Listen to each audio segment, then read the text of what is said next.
पुणे पानशेत रस्त्यावरील ओसाडे येथील खडकवासला धरणाच्या तीरावर बेकायदेशीर दारू विक्रीचा धंदा सुरू असल्याची माहिती वेल्हे पोलिसांना मिळाली होती। त्यानुसार पोलिसांच्या पथकाने त्या ठिकाणी धाड टाकली। त्यावेळी मुद्देमाल सोडून धरलाच्या पाणलोट क्षेत्रात सराईत दारू विक्रेता उडी मारून पलायन करू लागला।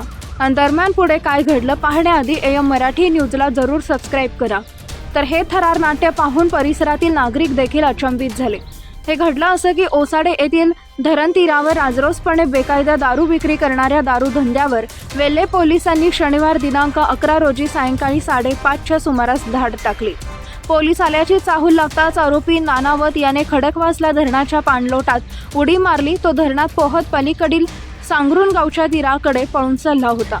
त्यावेळी क्षणाचाही विलंब न करता पोलीस उपनिरीक्षक अप्पासाहेब पडळकर यांनी अंगावरील कपड्यासह धरणात उडी मारली। त्यांनी पोहत जाऊन नानावत याला धरणाच्या मध्यभागी पकडले।